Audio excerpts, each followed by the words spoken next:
Bien, muy buenos días.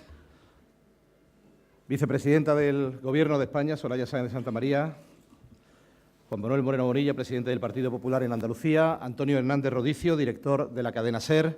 Muchas gracias por aceptar la invitación de la cadena SER Andalucía para esta nueva edición de los encuentros de la SER en Andalucía con motivo de los 40 años del 4 de diciembre. Un encuentro que van a poder seguir no solo desde esta sala, también vía streaming a través de radiosevilla.es y a través del Facebook Live de la web del Partido Popular de Andalucía. Esta tarde en la Ventana Andalucía, a partir de las 7:20, con Fernando Pérez Monguió, tendrán un amplio resumen de lo que aquí se hable sobre esos 40 años del 4 de diciembre, y mañana a las 10:30 se podrá ver también a través de las emisoras de Onda Luz Televisión. Para inaugurar el acto, nos gustaría, por favor, que don Antonio Pulido, presidente de la Fundación Cajasol, pudiera subir a este escenario a darnos la bienvenida. Gracias.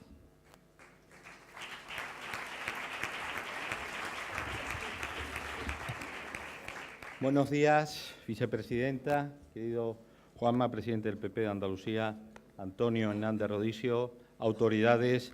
Bienvenidos a la Fundación Cajasol y a este tercer encuentro que acogemos dentro de la programación especial de la cadena SER, que la cadena SER está dedicando a la celebración del 40 aniversario del 4 de diciembre.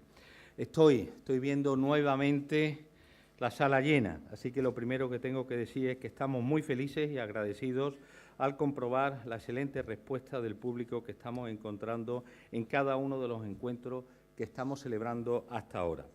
Una prueba, para empezar, del acierto que ha tenido la cadena SER, que felicito desde aquí, al plantear esta programación especial, por la que quiero también especialmente felicitar en este caso, y además hoy que nos acompaña, al director Antonio Hernández Rodicio. Tengo que decir que es un orgullo contar con un andaluz gaditano, para más señas, al frente de la emisora líder de la radio española, y que el acento de esta tierra tenga una presencia de primer nivel en el panorama de los medios de nuestro país. Por tanto, muchísimas gracias, Antonio. Pero sobre todo, la buena acogida de esta jornada son la prueba del enorme interés, la actualidad y la vigencia con la que se plantea este debate alrededor del 4 de diciembre, una fecha absolutamente emblemática para los andaluces, que marcó nuestra historia y que también representó un antes y un después en la configuración territorial de la España tal y como la conocemos ahora. En la situación actual, la conmemoración de esta efeméride nos convoca de alguna manera a mirar tanto al pasado como al futuro. Nos sitúa en una especie de encrucijada desde la que reflexionar, por un lado, sobre lo que representó aquel acontecimiento y cómo ha determinado estos últimos 40 años de la historia de Andalucía, y a la vez a analizar qué enseñanza podemos tomar de aquel tiempo a la luz del enorme desafío para España que representa en estos momentos el debate territorial. No quiero finalizar estas palabras sin agradecer de manera muy especial a los protagonistas de este encuentro por la absoluta disposición y generosidad con la que han respondido a la iniciativa. Por este escenario han pasado ya hasta ahora los líderes nacionales y andaluces de Izquierda Unida y de Podemos. En las próximas fechas nos acompañarán también los referentes de Ciudadanos y del Partido Socialista. Y la mañana de hoy tenemos el privilegio, el honor de contar con la presencia de la vicepresidenta del Gobierno de España y del presidente del Partido Popular de Andalucía.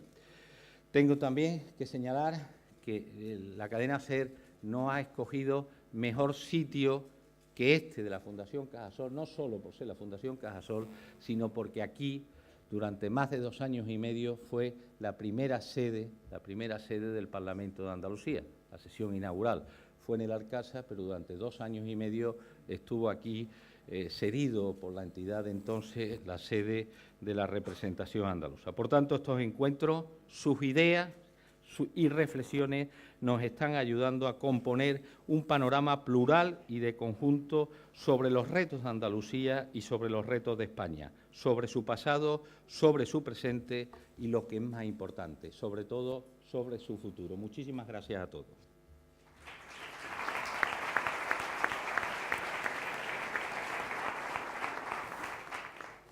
Muy buenos días, bienvenidos a todos. Muchas gracias por su presencia. Gracias a Antonio Pulido como presidente de Cajasol, de la Fundación Cajasol, que nos acoge y que efectivamente tenía también este espacio, esa significación histórica. Gracias especiales a la señora vicepresidenta, que ha hecho un hueco en una agenda que ya sabemos que es muy complicada para acompañarnos, Juan Manuel Moreno, y muchas gracias a todos vosotros.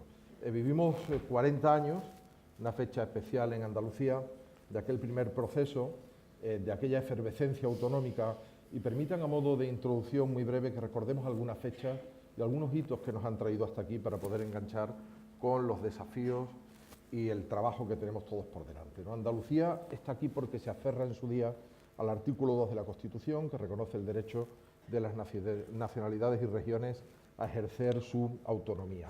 1,5 millones de personas, el 4 de diciembre de 1977, reclaman la autonomía, como todos sabemos.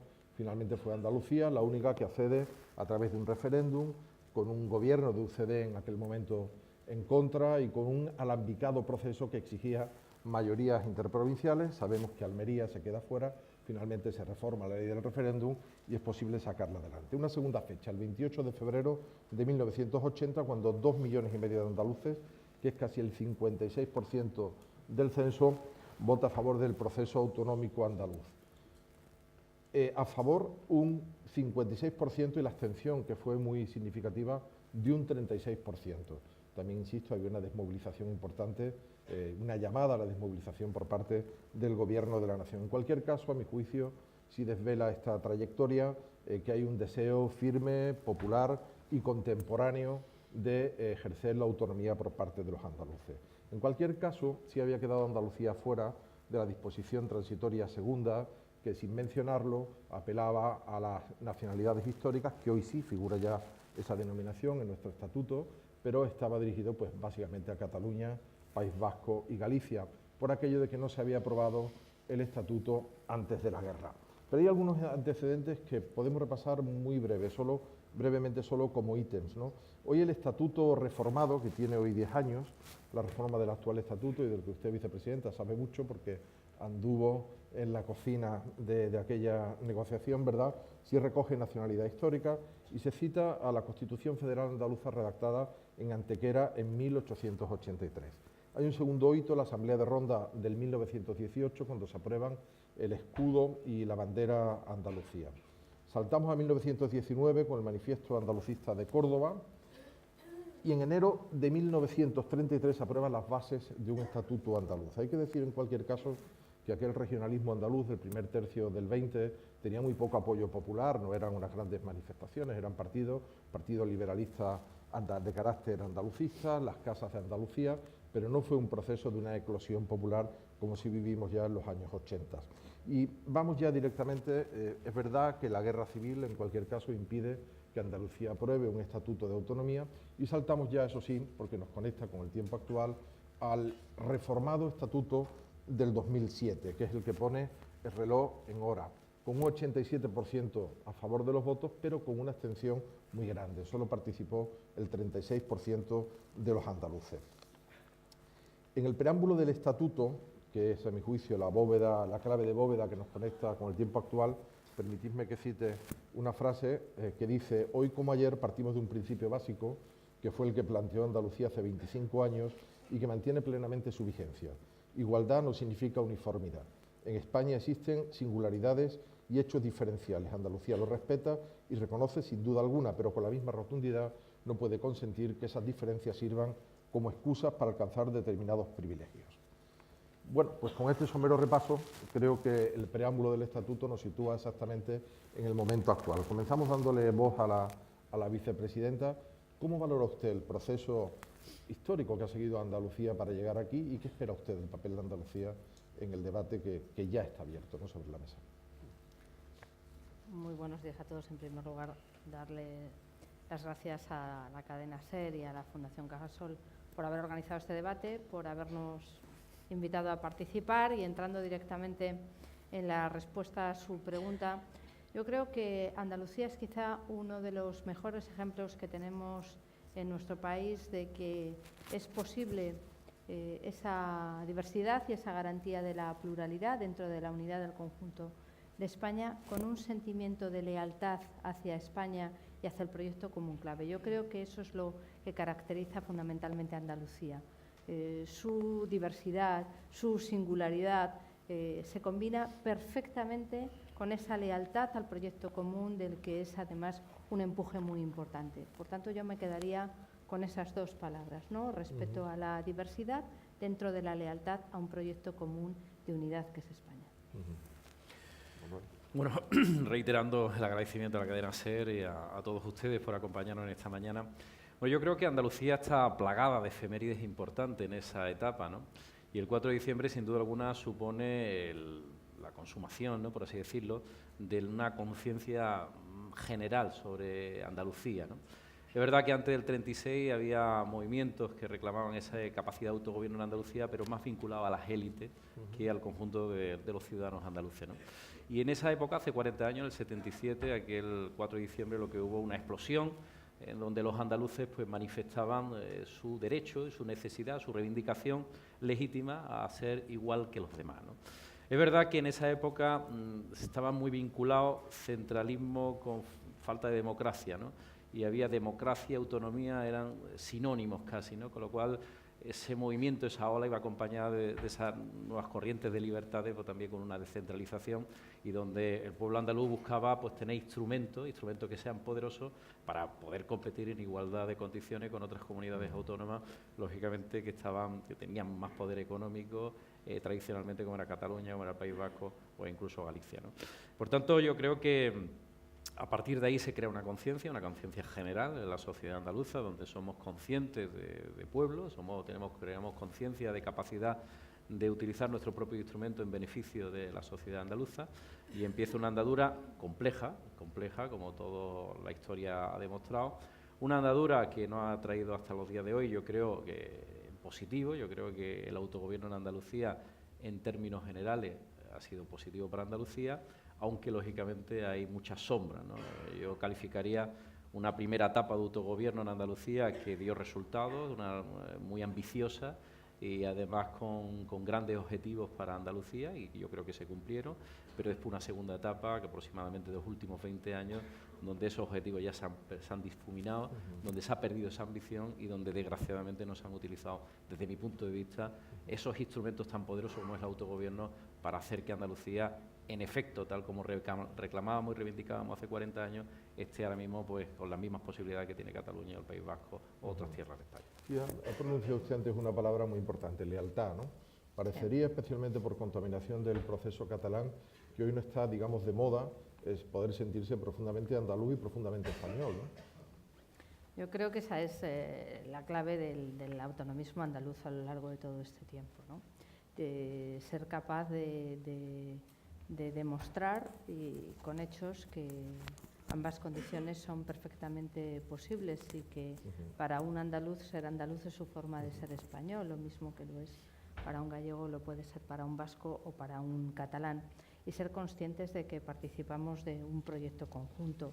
Hablaba Juanma de las ventajas del autogobierno. Se necesita autogobierno, pero se necesita también un buen gobierno, es decir, que para prosperar no solo se necesita un proceso descentralizador bien organizado, que yo creo que eso es muy importante, hacer una evaluación de cómo cada uno puede, a los distintos niveles, estatal o nacional, autonómico, local, ejercer sus competencias, sino que además en ese marco del autogobierno siempre haya pues, un gobierno que sea capaz de ejecutar esas capacidades que la da la Constitución, el Estatuto de Autonomía, y que lo haga además con lealtad. La lealtad constitucional es un pegamento muy importante, porque en un Estado tan descentralizado, hace poco la Universidad de Oxford publicaba un estudio que decía que España, después de Alemania, es el segundo Estado más descentralizado del mundo. Pues bien, esa descentralización, para que no vaya en perjuicio de los ciudadanos, tiene que tener un cierto componente de empatía. Cada uno tiene que ser capaz de gestionar sabiendo que sus decisiones al final repercuten al conjunto, que uno no puede gobernar exclusivamente o ejercer el autogobierno pensando en su territorio, sino que hay decisiones que afectan a todos los demás. Y yo creo que la lealtad es un elemento que nos tiene que permitir entre todos, fijar las prioridades de país. En un Estado tan descentralizado como el nuestro, y creo que la última conferencia de presidentes fue un buen ejemplo, presidentes autonómicos con el presidente del Gobierno se marcan una serie de proyectos clave de país. Y la lealtad es mucho eso. ¿Cuáles son los objetivos que tiene el país? El objetivo es el empleo, indudablemente. El objetivo es luchar contra la violencia de género, sin ningún tipo de duda. El objetivo es mejorar en el ámbito educativo.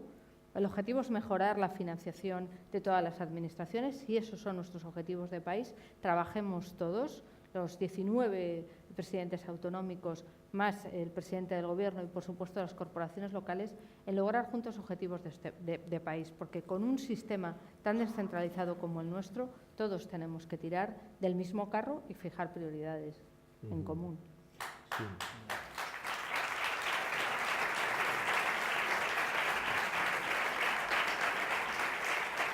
Y les iba a preguntar, más allá de la lealtad de vida que ya ha reclamado usted, ¿qué papel debe jugar Andalucía en el proceso? No sé si podemos profundizar un poco, es decir, ¿va a inclinar de alguna forma al fiel de la balanza, a su juicio, que además es aquí el jefe de la oposición?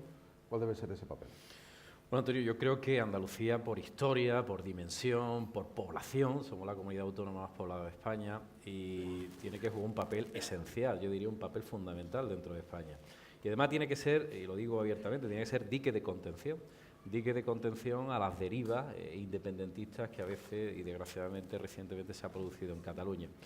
Andalucía, y lo decía la vicepresidenta con mucho acierto, los andaluces nos sentimos profundamente orgullosos de ser andaluces, pero al mismo tiempo y con la misma fuerza nos sentimos profundamente orgullosos de ser españoles. Y esa condición, nosotros nos sentimos españoles porque nos sentimos andaluces, hace que Andalucía, con su peso, tenga que equilibrar a cuestiones que son fundamentales. Primero, a la igualdad entre todos los españoles. Yo creo que desde Andalucía hay un discurso nítido en el que nosotros reivindicamos que todos los españoles seamos iguales en obligaciones y derechos. ¿Y eso qué significa? Pues que no hayan privilegios por parte de nadie, de ningún territorio.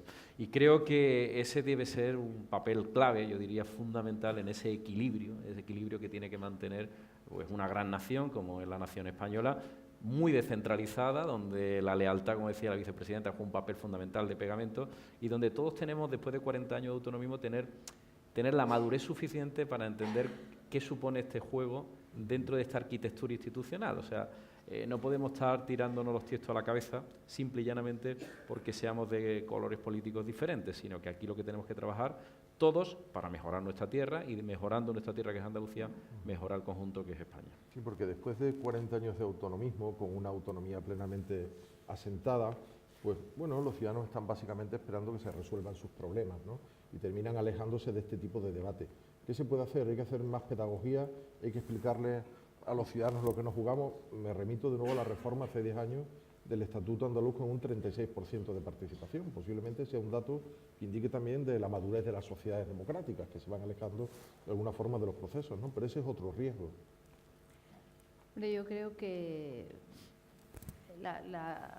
que en ambos casos, decía hace un momento, la escasa participación que hubo en ambos tiempos, en uno porque se hacía una llamada a la abstención y en otro porque fue todo lo contrario, porque los grandes partidos nos implicamos a fondo en esa reforma. Bueno, pues quizá no tenga tanto que ver esa cuestión o que los temas de consenso y fundamentalmente lo importante del Estatuto de Andalucía de hace 10 años es que consiguió un amplio consenso, que todos tratamos, al menos los grandes partidos llamados a ser el partido de gobierno y partido de oposición, logramos poner en común nuestras posiciones y hacer un buen estatuto de autonomía. Yo creo que esa fue la clave. Ciertamente que es un debate, pues lógicamente con todas sus complejidades, y que hay que hacer también con mucha seriedad, porque en todas estas cuestiones también el componente emocional, que a veces es lo que lleva en política a determinadas disquisiciones, no siempre es, digamos, lo más sensato en una cuestión que tiene tantísimas implicaciones, desde la financiación, desde los temas de organización territorial, la forma del autogobierno, ¿no? Y yo creo que siendo capaces, como lo fuimos, de sentar una serie de principios clave, como un proyecto común de país, la igualdad, la solidaridad, una serie de cuestiones, pues indudablemente logramos hacer un buen estatuto que yo creo que colocó a Andalucía en aquel momento pues a la cabeza en el proceso de descentralización, pero como digo, desde un punto de vista también de plena lealtad. No eran tampoco la época de las fake news en aquellos años, y de eso también nos libramos. Sobre todo de las redes sociales, ¿verdad? Como grandes impulsoras del fenómeno. Vicepresidenta, ¿hay un riesgo de que de este proceso salga de nuevo un mapa con autonomías de primera y autonomías de segunda?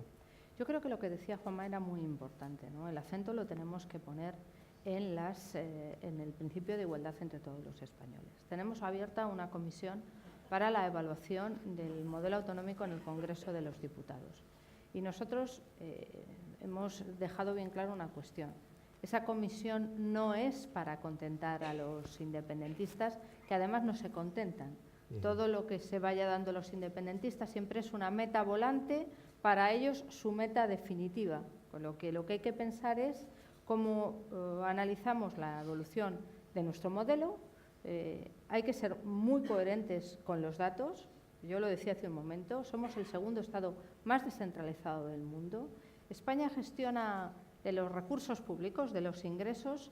España es Estado, la parte del Gobierno de la Nación, gestiona el 42%. La media en los estados federales, la Federación, gestiona el 53%, es decir, que gestionamos mucho menos. El autogobierno ha sido muy amplio. Bueno, pues analicemos cómo podemos hacer que ese autogobierno sea además más eficaz. Marcarnos objetivos de país. Por ejemplo, la cooperación y la coordinación entre administraciones es fundamental. Y eso sí que es un debate que le llega a la gente, porque cuando hay una situación de emergencia civil, está aquí el delegado del Gobierno que lo conoce bien, cuando hay un problema grave y además de los que tienen picos, de los agudos, ¿qué nos piden a todas las administraciones? Oiga, no me venga aquí con... Pónganse de acuerdo y gestionen bien. Si eso lo hacemos desde el punto de vista de la lealtad constitucional, pues habremos mejorado mucho ese autogobierno, que no solo es cuestión de más, sino de mejor, ¿no? Ahí Antonio dice, vamos, yo tengo una plena confianza, lo digo abiertamente, en el Gobierno de España y en sus actuales dirigentes. Y Antonio pensará, evidentemente, eres militante, eres compañero de partido. Lo cual no quiere decir que no acabemos aquí teniendo alguna polémica. Yo tengo plena confianza por varias razones. Primero, porque conozco al presidente Rajoy, conozco a la vicepresidenta, conozco al resto del equipo del Consejo de Ministros, pero evidentemente son dos personas, primero, personas con una experiencia importante en materia territorial, conocen bien lo que es la naturaleza de España, de la España de la autonomía, y son personas, como digo, muy equilibradas, muy sensatas y que saben perfectamente que la igualdad entre los españoles es pieza fundamental, clave en este proyecto para que tenga viabilidad. Cualquier otra cosa no sería consentida, y lo digo abiertamente como andaluz. O sea, desde Andalucía no podríamos asumir privilegios para otros territorios de España que no, en fin, que perjudicaran a Andalucía. Y eso es entendido. Y este Gobierno siempre lo ha tenido claro, además, y ha marcado una línea absolutamente nítida. Por tanto, aquí no hay experimentos. Como digo, plena confianza que cualquier decisión que se tome en el futuro será siempre pensando en el interés general del conjunto de los españoles, y eso significa que tengamos los mismos derechos y las mismas obligaciones. Y un segundo comentario yo quería hacer. Es verdad que aquella explosión de la que yo hablaba hace 40 años, fijaros la participación en la calle, en la sociedad, incluso en el propio referéndum que se hizo del Estatuto de Autonomía, poco tiene que ver con la actual situación, ¿no? Una situación donde tú lo comentabas, el segundo estatuto, un estatuto del siglo XXI, un estatuto que fue trabajado con ciertas complejidades, muy duramente, donde tuvo un protagonismo muy importante la vicepresidenta del Gobierno, afortunadamente, porque creo que sirvió para corregir algunas cosas. Tuvo una participación de un 36%. ¿Qué significa eso? Que los ciudadanos en general somos conscientes de que ya tenemos autogobierno, somos conscientes de que tenemos instrumentos poderosos. Ahora lo que quieren es que les solucionemos los problemas. Ahora ya no entran tanto en otras cuestiones. Yo cuando vi por la calle lo que me dice, oiga, aquí muy bien, llevamos 40 años de autonomía, pero desgraciadamente yo tengo que esperar pues, una media de casi 100 días para que me hagan una prueba diagnóstica.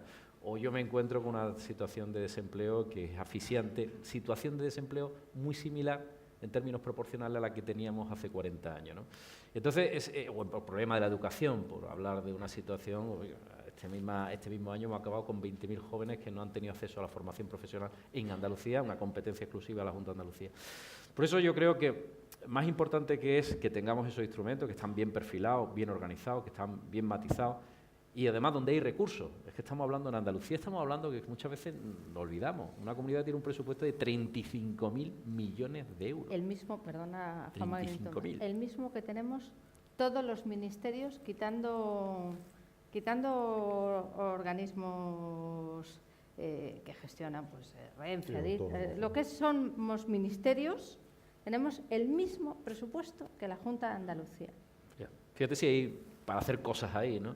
Por eso yo digo que yo como andaluz, yo ya estoy un poco cansado del quejío, o sea, en el sentido de, está muy bien, o sea, lo que no podemos estar siempre confrontando con el gobierno de la nación y diciendo, oiga, es que yo no puedo desarrollar, yo no puedo crecer o yo no puedo darle los servicios que se merecen mis ciudadanos porque hay un gobierno que es malo y me maltrata. Oiga, 40 años después yo creo que este discurso ya no es sostenible.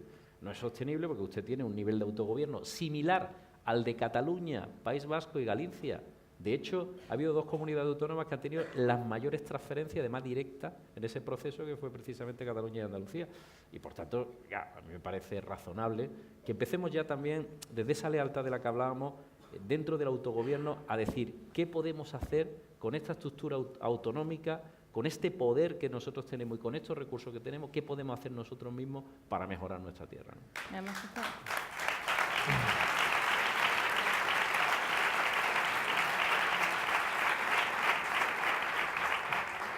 ahora, sí, perdón. Una Sí. cuestión. Además es que los andaluces, como el conjunto de los españoles, por otro lado, están muy de acuerdo con el estado de las autonomías. Es decir, que el debate sobre cuál es el modelo que prefieren los españoles y concretamente los andaluces está muy cerrado a lo largo de todas las encuestas del CIS, del Centro de Investigaciones Sociológicas. Es constante como en el entorno del 62-63% de españoles y Andalucía dentro de esa media defienden el estado de las autonomías. El que tenemos mayoritariamente, con más o con menos, pero fundamentalmente este modelo. Y salvo momentos puntuales, como ha sido la crisis en Cataluña, en que la preocupación, pero no por el modelo territorial, sino por la situación allí, ha aparecido como una preocupación de los españoles. En el resto de escalas siempre han sido otras esas preocupaciones, entre ellas el principal problema de Andalucía, que es el paro, ¿no? Por tanto, eso demuestra que este debate es importante, pero para saber cómo gestionamos mejor los problemas. No es un debate, es un debate importante y sustantivo, pero también es muy instrumental. ¿Cómo somos capaces de que ese autogobierno sirva con buenos gobiernos para gestionar esas preocupaciones de los ciudadanos? Porque la competencia en muchos casos es íntegramente de la comunidad autónoma. Ahora volveremos a lo que usted planteaba porque es interesante saber también si cree usted que Andalucía está bien financiada, ¿no? Pero respecto a la pregunta anterior, a nadie se le oculta que hay un problema importante que España con el desafío que está planteado en Cataluña y es imposible que no se perciba como un riesgo para la igualdad. Es decir, cómo se va, y además ciertamente todos los informes coinciden que al menos las 5 autonomías peor financiadas o que tienen más problemas de financiación estarían Valencia, Murcia, Andalucía, Cataluña y Madrid. No sé si es por el orden exacto, Baleares también aparece con problemas, pero incluso las que están bien financiadas también tienen problemas, es decir, no es solo un tema de infrafinanciación. El modelo actual es un mal modelo. Sí, un modelo que hay que rehacer y de hecho hablaremos después un poco de esto, ¿no? Pero iba a eso, es decir, cómo se percibe, porque se está percibiendo en España como un riesgo de que al final el asunto catalán, que habrá que arreglarlo de alguna forma u otra, pueda derivar en una palabra que comentaba antes Juan Manuel Moreno, que es privilegios, que es una palabra que pone muy nerviosa a todo el mundo y con razón. ¿Ese riesgo está conjurado? Yo me gustaría hacer un poco de historia, no mucha, pero sí para demostrar que el Gobierno de la Nación nunca ha jugado con esa igualdad. Todo esto del debate independentista lo empezó hace mucho tiempo, pero los últimos acontecimientos los provocó Artur Mas pidiendo un pacto fiscal para Cataluña. Se presentó en Moncloa, no le salían las cuentas, era el tiempo de la crisis, empezó tratando de gestionar la crisis con el apoyo, por cierto, del Partido Popular gratis en el Parlament de Cataluña, pero como empezaban a criticarle que tenía que tomar decisiones, que tenía que hacer ciertos ajustes, dijo, yo pido un pacto fiscal, echo la culpa a Madrid, les exijo dinero y así evito yo tener que tomar determinadas decisiones, a pesar de que el presupuesto de la Generalitat es muy amplio y a pesar de que el Gobierno de la Nación ha financiado a través del Fondo de Liquidez Autonómica muchas comunidades autónomas, Andalucía y Cataluña, entre otras. Y el presidente del Gobierno le dijo que él no podía darles un pacto fiscal, que indudablemente había que abordar un nuevo modelo de financiación autonómica, porque correspondía, pero no solo porque correspondía, sino porque el actual modelo, que por cierto salió adelante por Esquerra Republicana de Cataluña, que estaba hasta hace unos días en el Gobierno, era malo para el conjunto de los españoles. Entonces, ese mal ya lo conjuramos en su día, o sea, la demostración de que a nosotros no nos han torcido el brazo de esa manera está ahí. A partir de ahí se lanzaron a otras derivas. Pero es que yo creo que en Cataluña hay una urgencia primera. En Cataluña tenemos que revertir el mal y el daño causado por los independentistas. Les dijeron a todo el mundo que venía la tierra prometida y nadie ha encontrado el paraíso, todo lo contrario. Les dijeron que no se iban a ir los bancos se han ido. Les dijeron que no se iban a ir las empresas y 2.500 empresas han cambiado de domicilio primero fiscal y luego incluso primero social y luego incluso fiscal. Les dijeron que no se van a ir las inversiones y las inversiones se han ido o no han llegado. Por tanto, eso es lo primero que tenemos que hacer en Cataluña, que es vuelta a la legalidad, vuelta al autogobierno, vuelta a la recuperación económica y luego, entre todos, un nuevo modelo de financiación autonómica en el que yo espero que el nuevo Gobierno de Cataluña se incorpore, porque en este esquema de grupo de trabajo para hacer el nuevo modelo de financiación autonómica, que están representadas todas las comunidades autónomas, están todas… Menos Cataluña. Menos Cataluña. Yo espero que el nuevo Gobierno de verdad le importen los catalanes y participe en ese debate. ¿Por qué es importante? Porque no es ni más ni menos que la financiación de los servicios públicos esenciales, la educación, la sanidad, los servicios sociales.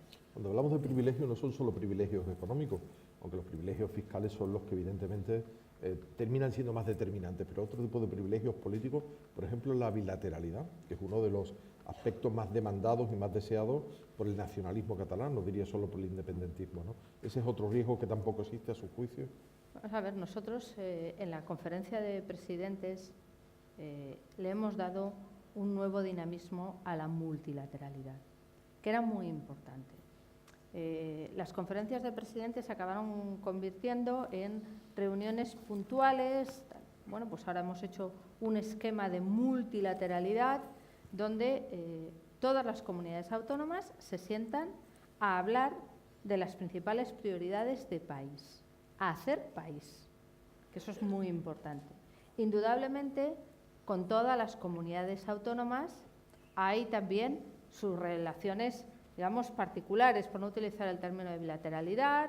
Yo hace poco he ido a Aragón a una comisión que hay de coordinación para ver los temas que afectan, que, hombre, pues en Andalucía, respetando el principio de igualdad, las infraestructuras de Aragón o los problemas que puede tener Aragón con Teruel, etcétera, etcétera, pues le interesan pero no lo afectan. Es decir, que lo que tenemos es que fomentar esa multilateralidad e indudablemente para las cuestiones más particulares, pues igual nos sentamos con una comunidad autónoma que nos sentamos con un ayuntamiento. Son muchos los ayuntamientos de Andalucía que están en estos días pues yendo al Ministerio de Hacienda a plantear determinadas cuestiones o determinadas necesidades.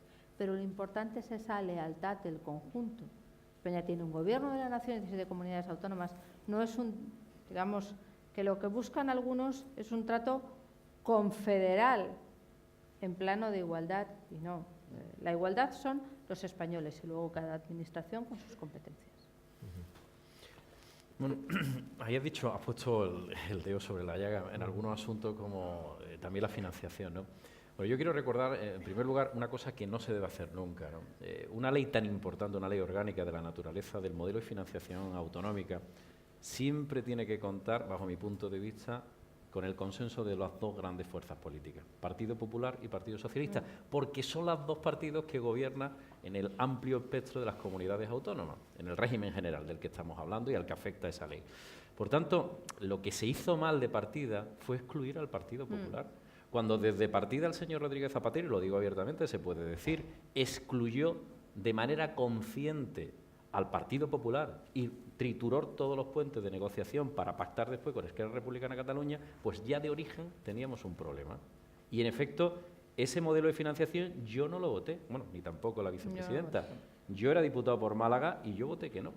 Por tanto, a mí me sorprende cuando del Partido Socialista ahora se rajan las vestiduras con este modelo de financiación, cuando fue aplaudido, y solamente hay que visitar las hemerotecas para darse cuenta de que fue ampliamente aplaudido por el señor Griñán, por el señor Chávez y por la señora Díaz, ¿no?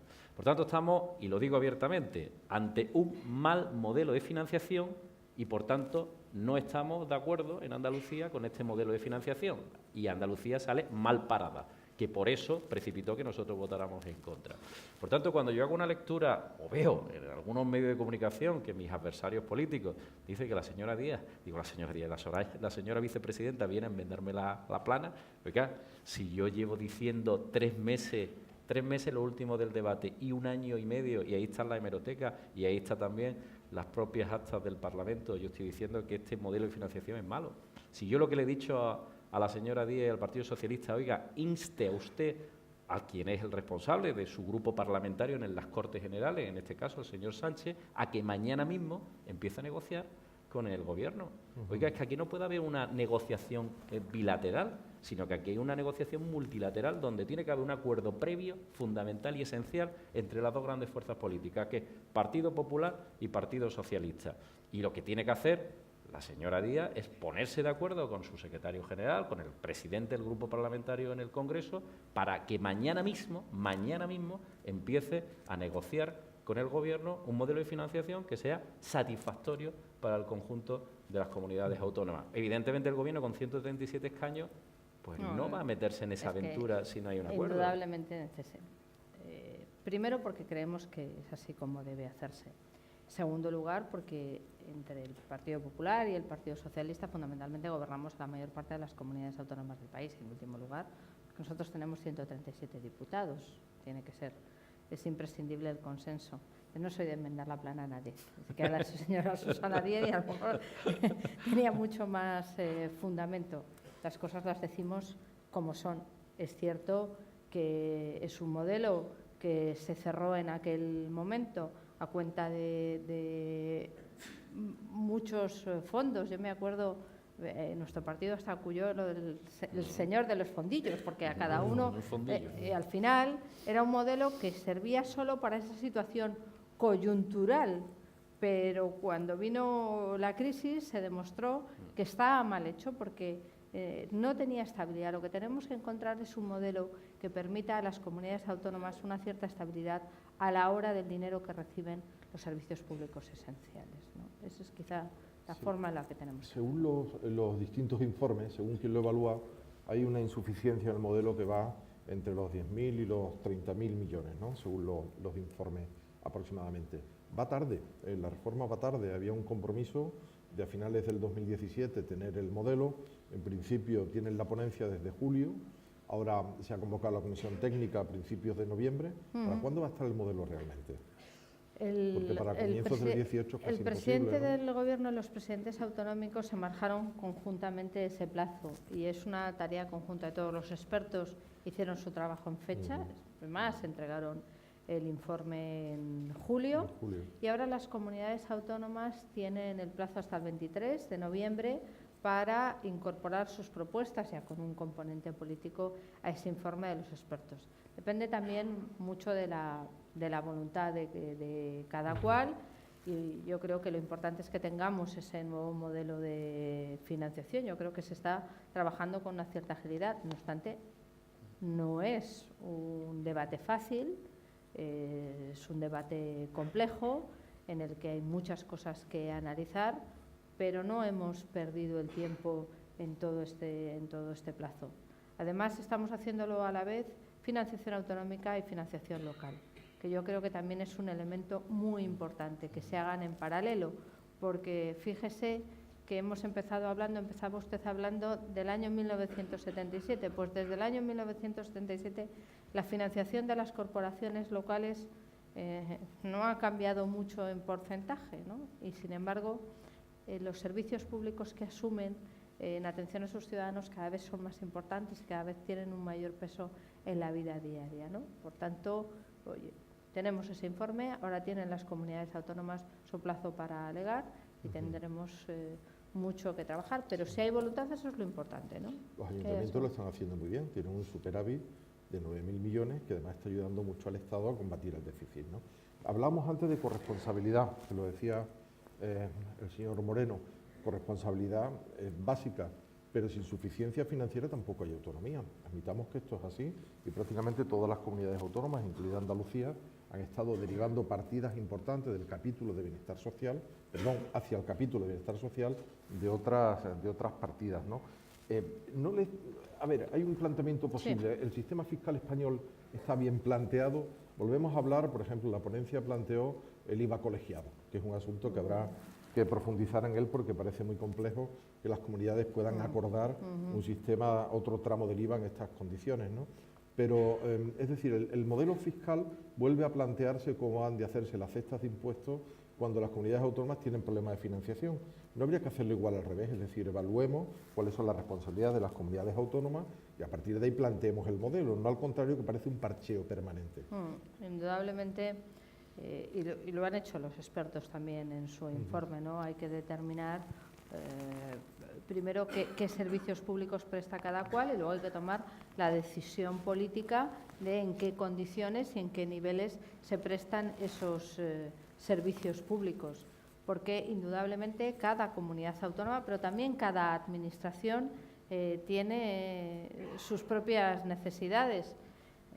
Me ha pasado alguna vez en el Consejo de Política Fiscal y Financiera que me encontraba en las rondas de intervenciones en el peor de los mundos. Yo iba con el ministro Montoro y en la primera ronda nos pedían al Estado más dinero para la financiación y en la segunda ronda más dinero para infraestructuras de las competencias del Estado, más dinero tal. Yo estoy en la peor de las situaciones, tirando hacia abajo de la financiación del Estado y, sin embargo, después demandando que hagamos un montón de cuestiones para que el Estado tiene que tener también suficiencia financiera. Por tanto, junto a la financiación autonómica, tenemos también que ver qué gestiona el Estado y con qué suficiencia, y también las corporaciones locales. E, indudablemente, el tratamiento de los impuestos es fundamental desde el punto de vista también de la corresponsabilidad de cada uno a la hora de llevar a cabo sus servicios públicos y viendo cómo garantizamos los servicios públicos esenciales, que es lo fundamental: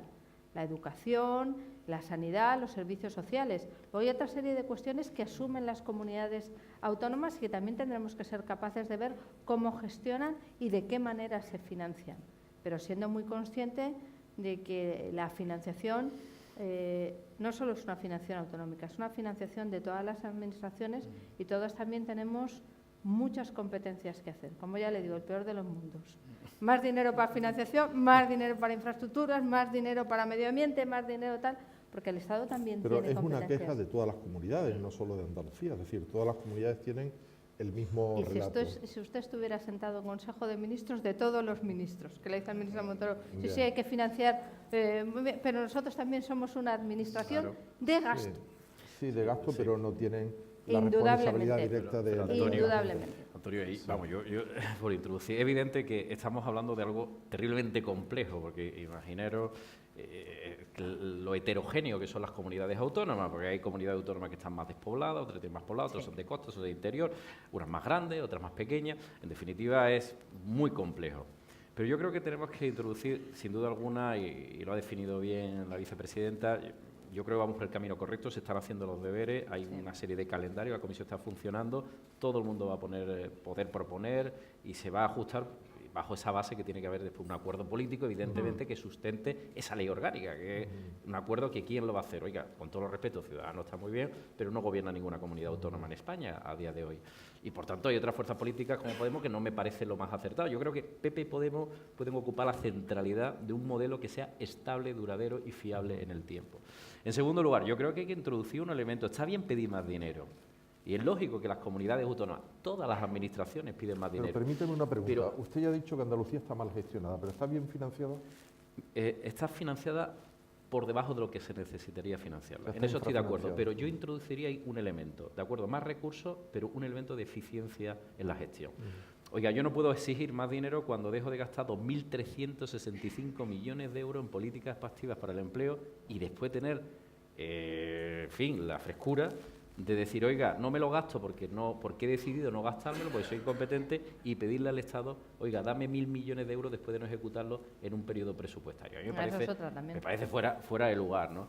Y, por tanto, yo lo que quiero es que en Andalucía, oye, yo quiero lo mejor para Andalucía, como andaluz, para mis hijos, para lo que queremos aquí todos, pero evidentemente yo lo que quiero es que el dinero público, el dinero de la Junta de Andalucía se estire al máximo. Y yo aquí veo, en los últimos 20 años, que ese dinero no se estira, que ese dinero no es eficiente.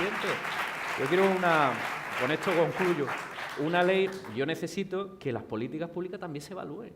Oiga, Andalucía se ha llevado desde el 2007 hasta la actualidad el 57% de los fondos europeos que llega al conjunto de España. O sea, nosotros hemos traído el 60% de todos los fondos europeos, lo ha gestionado Andalucía.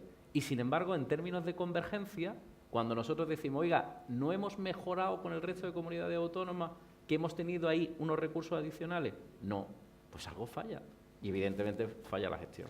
Porque, indudable, cuando tú tienes consignados año tras año, porque yo quiero recordar, porque hoy se hablará de algunas cosas aquí en Andalucía, tú cada año te consignan los presupuestos del Estado una cantidad. Entonces, está muy bien decir que uno está mal financiado, pero cuando es incapaz de absorber lo que esos presupuestos le dan para un tema tan esencial como el empleo, es que algo está fallando en tu gestión, porque ese dinero está ahí. ¿Cuál es la prioridad de Cataluña? Y en esto del empleo hay asuntos que tenemos la competencia compartida y otros en que es exclusiva de la comunidad autónoma, en que el Estado está aportando recursos. Entonces, indudablemente hay que cambiar el modelo de financiación, pero también estaría muy bien que ya el dinero que se recibe por sí se tenga la suficiente capacidad administrativa y política para ejecutarlo. Porque, claro, cuando tú empiezas a ver las cantidades que se comprometen y las cantidades que efectivamente se gastan, ese es también dinero para la comunidad autónoma. Y, por cierto, esa recuperación económica también ayudaría a cuadrar las cuentas del modelo de financiación. Eso también ayuda, porque la riqueza que se cree en la comunidad autónoma acaba beneficiando al conjunto de los españoles y acaba beneficiando a la comunidad autónoma. Por tanto, todos tenemos que asumir esos compromisos y especialmente en lo que tira de la recuperación.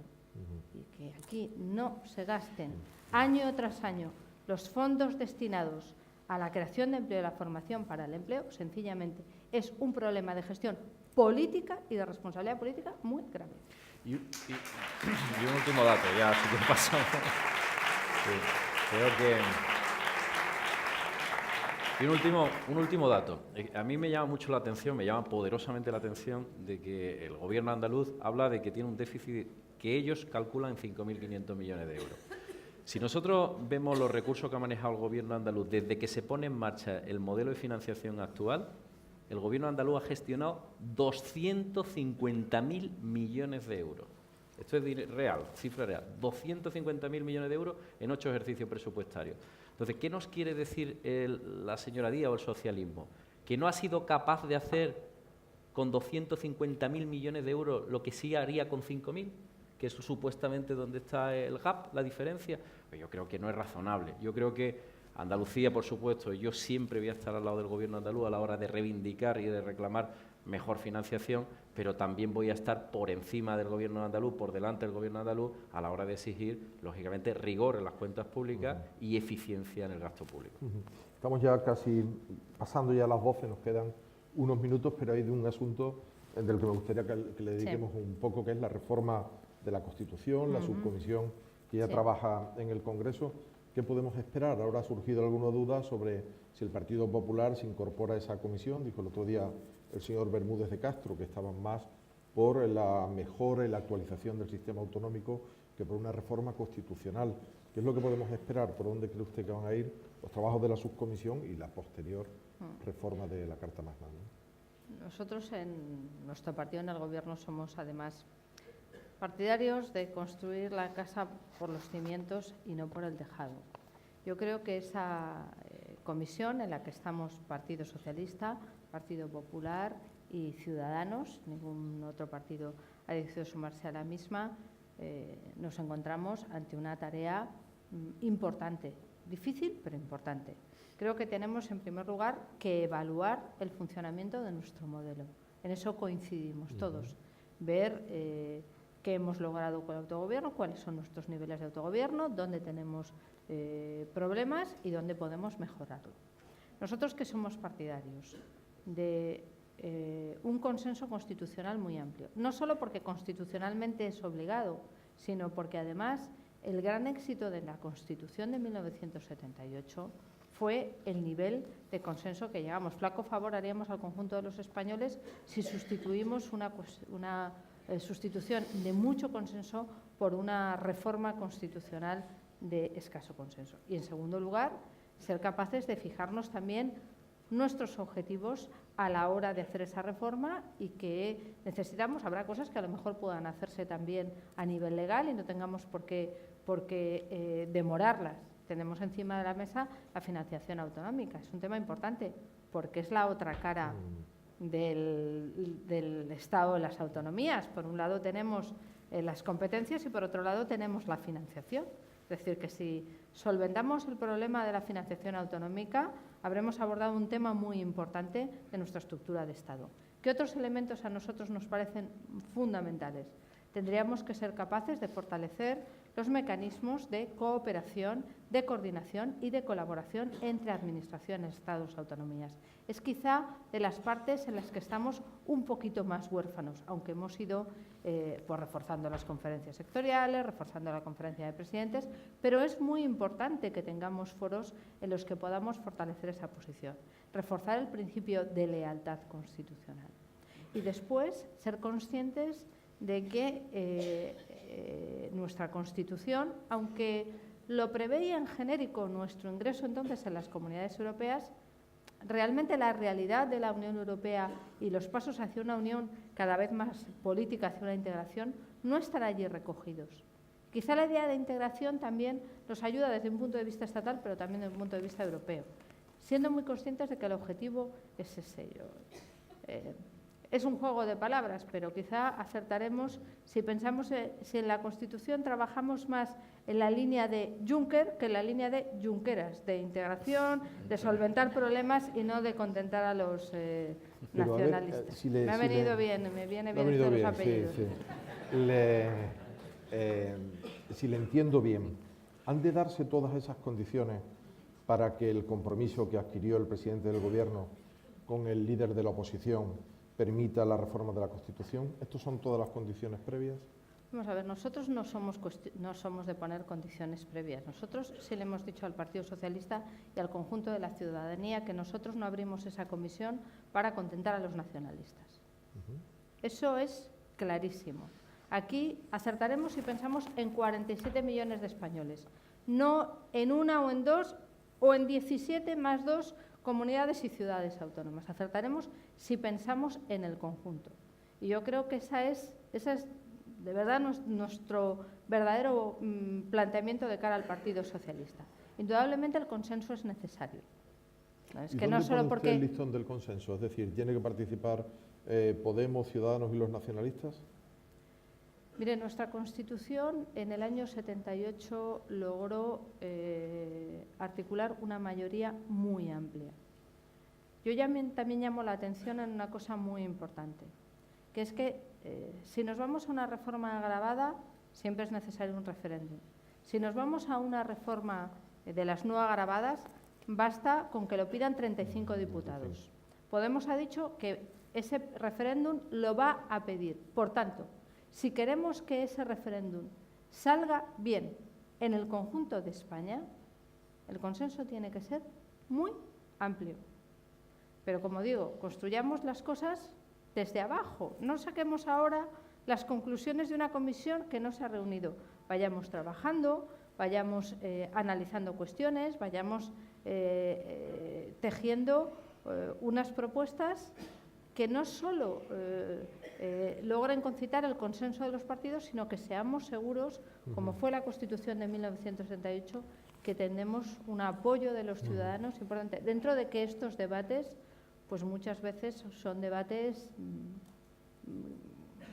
que no siempre somos capaces de explicarlos a la ciudadanía y, segundo, a veces entran unos componentes de emocionalidad, por no hablar a veces de racionalidad, que creo que entre todos tenemos que ser muy responsables y no exacerbar, no exacerbar enfrentamientos entre territorios que al fin y al cabo son enfrentamientos entre españoles, ¿no? Yo creo que eso también tenemos que evitar.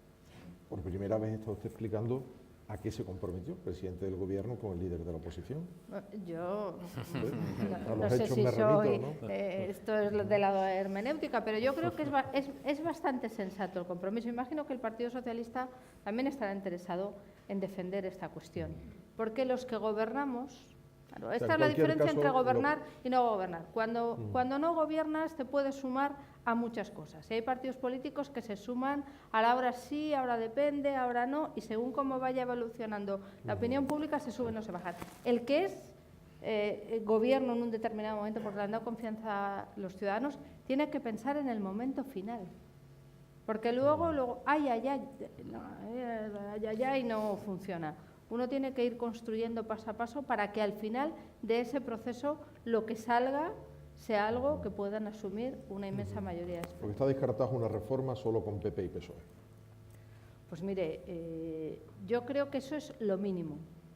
Este país ha ido bien, o ha ido mejor desde el punto de vista territorial, cuando Partido Popular y Partido Socialista firmaban juntos las reformas que afectaban al modelo territorial.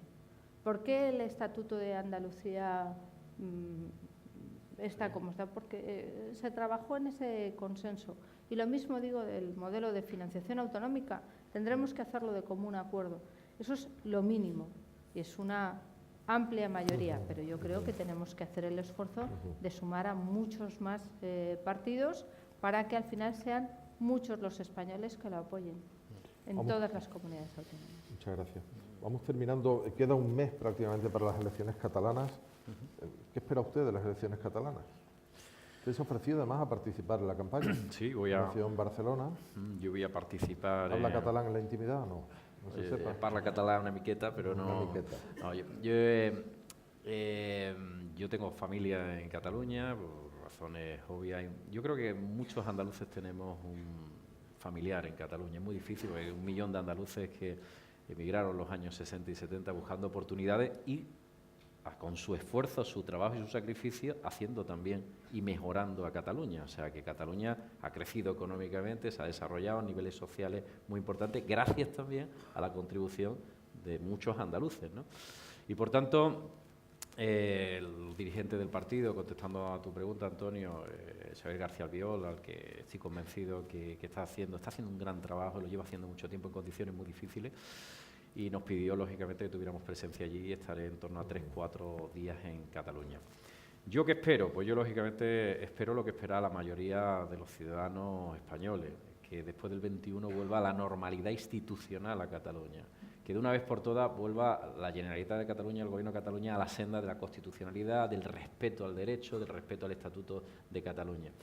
Y para que eso suceda, ¿cómo estaría yo más tranquilo? Pues lógicamente, si, por llamarlo de alguna manera, aquellos partidos políticos que confían y que respetan la Constitución tuvieran una mayoría parlamentaria. A mí me gustaría, evidentemente, que hubiera un presidente, en este caso Xavier García Albiol, evidentemente, un presidente constitucional, un presidente que respete el marco de derechos y de libertades que nos hemos dotado nosotros mismos, incluidos los propios catalanes. Ese es luego mi deseo y eso era el que se está trabajando. Y además yo creo que hay una oportunidad. Yo creo que hay muchos catalanes tremendamente decepcionados, tremendamente defraudados, después de tantas toneladas de mentiras que se ha vertido sobre el famoso procés, ¿no? Esas toneladas de mentiras donde se ha engañado de todo. Hemos visto en campañas electorales líderes políticos diciendo, como lo decía Soraya hace tan solo unos minutos, diciendo, oiga, aquí van a hacer cola los bancos en Cataluña, van a venir a hacer colas las entidades financieras y las empresas porque vamos a ser un territorio privilegiado para la inversión. Aquí no va a haber no se pone en riesgo ni la seguridad social, o sea, ni las pensiones, ni los servicios sociales, ni la garantía de los derechos y el bienestar fundamental de los catalanes. Bueno, pues todo eso se ha ido lógicamente, se ha ido fumando. La realidad al final ha mostrado cuál es la situación que vive Cataluña por esa situación de inseguridad que han generado los propios independentistas. Por tanto, todas esas mentiras, la última que es para que se le cayera la cara de vergüenza a la candidata, o yo qué sé si es candidata o no es candidata, dentro del lío que tienen allí, de Esquerra Republicana de Cataluña. Oiga, ¿usted cómo puede salir con toda la cara del mundo y la poca vergüenza, y hay que decirlo así, decir a la opinión pública que a usted le ha llegado información porque el Estado iba a haber muertos en las calles? Una nueva mentira más, una nueva difamación de lo que es el gobierno, de lo que es el Estado y de lo que es el sentido común, ¿no? Por tanto, yo evidentemente espero que haya una reacción de esa Cataluña silenciada, que ha sido silenciada por los independentistas. Espero, deseo y confío que haya una victoria de esos partidos que respetan nuestro marco de derechos, nuestro marco de libertades, y que podamos, sobre todo a partir del 21 de diciembre, pasar página a esta tortura que ha sido, a esta pesadilla que ha sido el procés, como ellos le dicen, a esta situación caótica que hemos vivido en Cataluña. Vicepresidenta, cierra usted el acto. ¿Cree que es posible que los partidos constitucionalistas tengan mayoría y posibilidad de gobernar después del 21 de diciembre? Yo creo que en Cataluña va a haber un incremento importante de la participación. Yo creo que hay muchas personas que a lo largo de estas elecciones, pues a lo mejor participaban en las elecciones generales, pero no se sentían a lo mejor tan atraídas para participar en las elecciones autonómicas. Yo creo que esa gente lo va a hacer.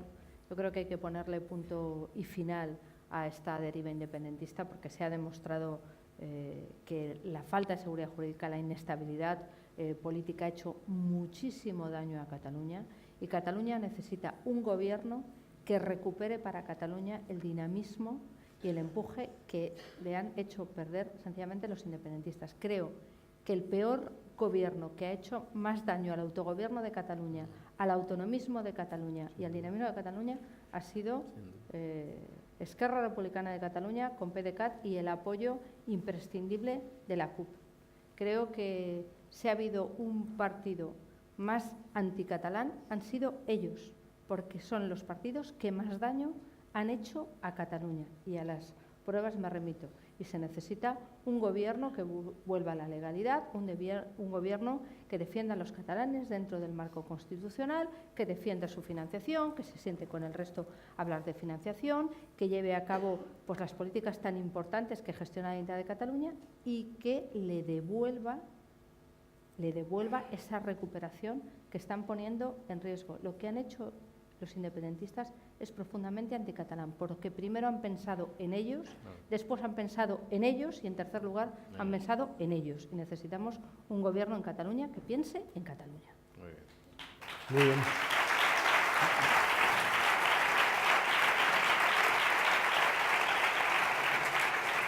Pública a favor, No se crea, no se crea. Soraya Sáenz de Santamaría, muchas gracias por habernos acompañado. Juan Manuel Moreno, Gracias. muchas gracias a todos vosotros y de nuevo a la Fundación Cajasol que nos acoge. Gracias y buenos días.